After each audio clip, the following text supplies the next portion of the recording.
Okay, I was with Zangief and Ryu fighting him. Anyways, the Dark Kaido started taking over his mind and started taking over his little brother's mind. So you can, like I said, you can probably see the bloodline.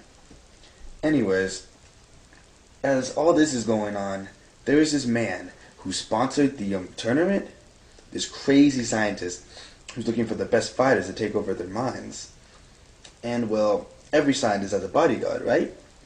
So he sees Ryu's power, and he sends his bodyguard to go out there. And his bodyguard is this big ripped dude that comes down with like long hair, and he has like a robotic eye because he's a scientist and he robotically enhanced him.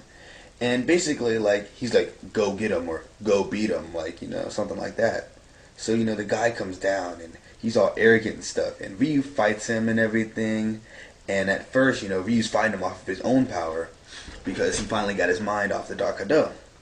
Ryu's fighting him with his own power. And the guy is just like, get out of my way. So, that's not going well. So once, Ryu gets frustrated and angry, he starts accessing the Dark Kaido's powers. Not on purpose, but, he starts accessing them. And Ryu comes in and he puts his hands together. And, like, he creates this energy ball. Like, I know I'm saying this for all the non-nerds out there. Like, all the people who could be watching it because they know me. But anyway, he puts his hands together, which, like, creates energy in his hands. And he touches him like this. Point blank shoots him with, like, an energy blast. And it rips through the dude, and the dude, like, you think he's dead, but, spoiler alert, he's not. But anyways, Ryu's tired out from that attack and everything. The stadium's completely fucked over. The tournament is, like, done. Like, after an affair like that, what are you gonna do? So, Ryu's walking, they took his little brother, because they saw that he can do the Dark Kaido. The scientists took his little brother. And, Ryu getting attached to the child is depressed, he's sad. You took my little brother, but he's weak from everything. So, Ryu's walking around Tokyo, accidentally bumps into these thugs and passes out in the street. Thugs are thugs, so they beat the crap out of him because he bumped into him, didn't say he was sorry or anything. Like, thugs like, hey man, you bumped into me, you didn't say you're sorry, a little cash, a little re-endorsement, something like that, trying to get your money. But, Ryu has no money, Ryu has no time for them. He basically is all out of pride and all out of time. So, they beat him up, he was pretty bad. Hit him with a beer bottle, you see blood, rolling through the rivers, but you don't see him get beat up. And Ryu is meet up by Chun-Li in this alleyway. So, she's like, you want to get your little brother back and everything? And Ryu's like, yes, but there's one person I have to see really quickly. So, Chun-Li takes him wherever he wants. She's a police officer. She has money. She can do what she wants. So she takes him to, like, the outskirts of, like, Japan. Like, I'd want to say, like, an isolated island of Japan. And, she goes to this abandoned place. Like, completely abandoned. Nothing there but wooden dolls. I shit you not. And, Ryu's looking for Akuma. Akuma, the big dude. He's, evil. He's the embodiment of the Dark Kaido. So Ryu's coming to him to ask for, like, basically advice on this, ultimate power that is basically taking over his mind, taking over his body. How can I control this? How can I stop this? But, Akuma doesn't give him any advice. Like, Akuma is like a big rival. Akuma wants him to get the Dark Kaido to control him so that Akuma can have a, successful fight with him. And that's, like, going on throughout the whole Street Fighter series.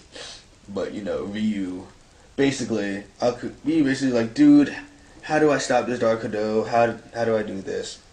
And Ryu and Akuma is like, you know what, I'm just not going to tell you. That's like me putting in my own words. And then Ryu asks Akuma, do you have any son, any children, And Akuma says about the best line, and I'm about to quote it, like the best line in this movie. Akuma, don't you have a son, a child, someone to be companion with? And Akuma says, when I fight alone. And when I walk alone. And that was just very symbolic about, the Dark Kaido and what it, how if you get consumed by this ultimate power, you're going to do nothing but fight. And, you're going to lose everything you have. And Ryu doesn't want that. Ryu has a good friend. He has Ken Masters. He has, his little brother that he needs to save. So, anyways, Ryu finds out that the scientist who's genetically enhancing humans and all this other stuff, the evil scientist with the bodyguard, has his brother stuck up in a warehouse, and the scientist is having another tournament, but this time it's at his laboratory for the strongest Street Fighters there, and they use the word Street Fighter for, the movie. And I'm sorry I keep on looking at my computer. I have things downloading off of it, these videos that I had to put up and take off that I told you before the jump cut. But anyways, back to the scientist. He has all these people in his labs, and whenever somebody would win a fight, they would get taken back to the lab, and he would drain them of their energy, because you gotta think this is Japanese anime, energy blast and everything, draining them of their enemy and soaking it into this remastered bodyguard that they have as a prototype for the professor. Anyways, and that's why he took the kid with the Dark Hado, because the kid would be easier to seep the Dark Hado out of because he has less resistance than Ryu. Anyways, Ryu and, Ken Chung-Lee, they both win their fights, and they kill the guards that, were taking them to the thing. And they were, checking out man, this is some crazy shit. This ain't what type of operation is this? Anyways, so, they go in there, and they find, this big black dude with a mohawk. He's getting drained of all his energy and everything, and he's actually a character. I just don't know his name, but if you look up Street Fighter Alpha, most of the people, actual characters, are actually in this movie. So they do keep, for nerds out there, they do keep all the characters in there. But anyways, they find him getting drained, so they set him free and everything, but they're too late because the newly remastered bodyguard comes out. And he has his original powers that was beating Ryu before he used the Dark Hados, and the Dark Hado in it. So he's just massive. He's running through, wrecking everybody's shit. I shit you not.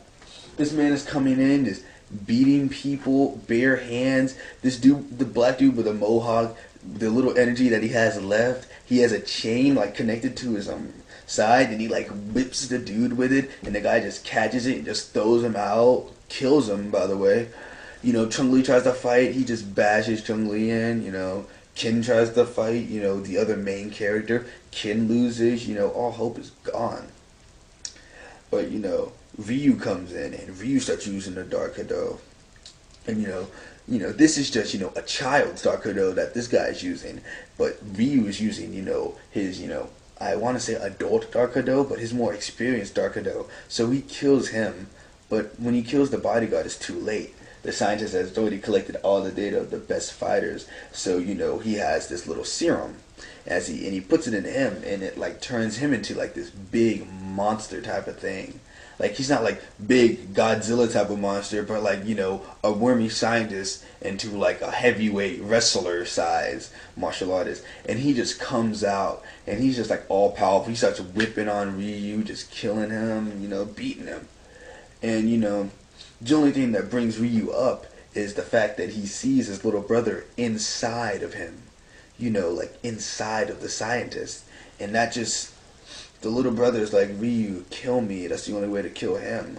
So, Ryu, okay, I'm just going to go like this. I'm going to say it like this. Ryu's not a cold-hearted person. It was Ryu, kill me. Okay. No.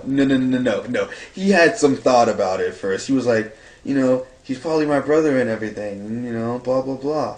Which you never get to know. But, Ryu had some thought about it. And then, for the greater good, Ryu kills him.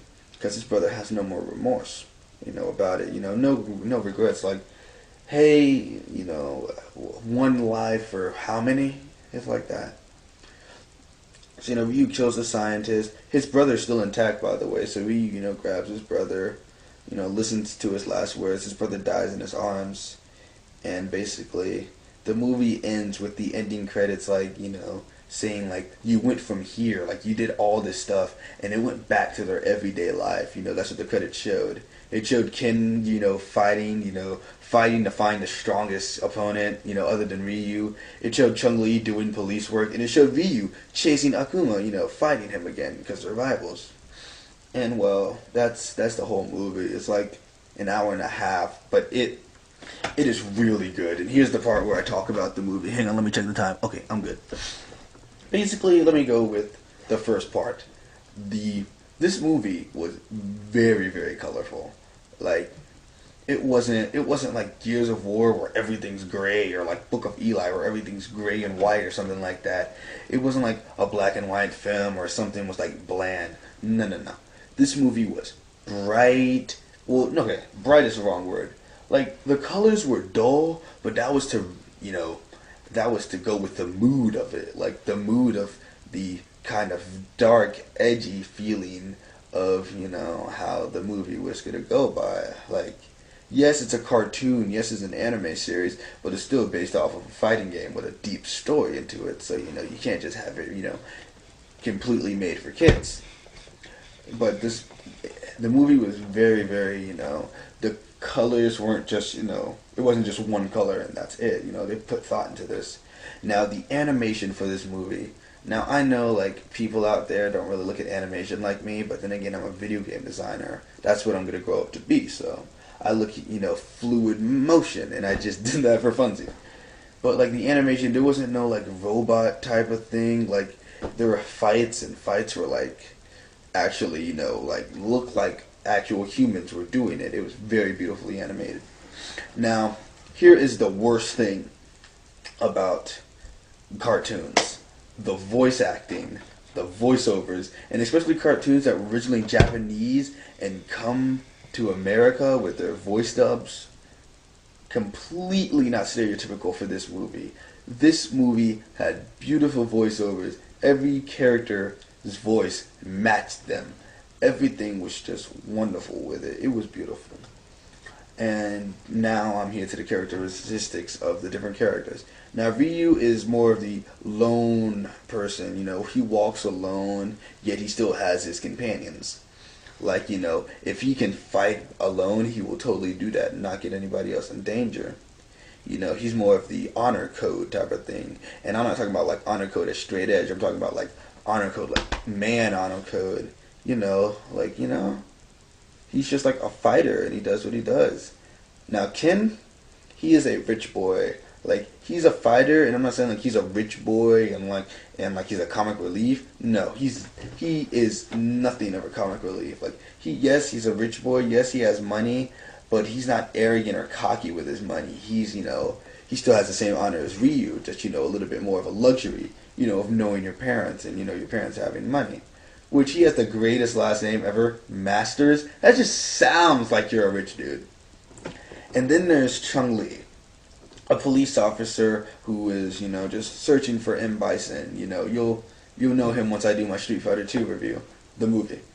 And, Shadow Law, and she's more of a trying to get what she needs done type of thing. Like, this whole movie was like, she's following Ryu, so, hopefully she can lead him to Shadow Law and all this other stuff. She's trying to do what she can do to get things done. Like, everything she does is for her work and everything, so yeah. Shun was kind of like, he wasn't my favorite character. He was more of a, let's put him in there to give Ryu something to worry about and all, like, he's your little brother and everything, Not much to say about him. He really wasn't part of the main franchise and everything.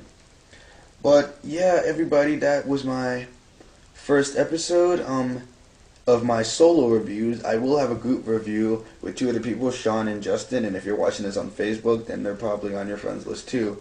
And then I'm having another one with Denzel. But anyways, they're not going to be the same movie. Like, they're not going to be this movie, but they're going to be movie reviews, and I'm going to be doing this, something to do. I mean, put my mind out there. But before I leave, I got to get my final verdict on this movie. This movie gets an 8 out of 10. That is a very excellent score. It's me saying this. Buy this movie. It is worth every penny that you paid for it if you're a fan of the Street Fighter series. If you're not a fan of the Street Fighter series, then I don't know. If you're a fan of anime, though, then this is a very beautiful movie for you too. I say buy it. It's an excellent movie. But that's all for now. First episode done. Finally getting stuff done. I'll see you guys on the next show.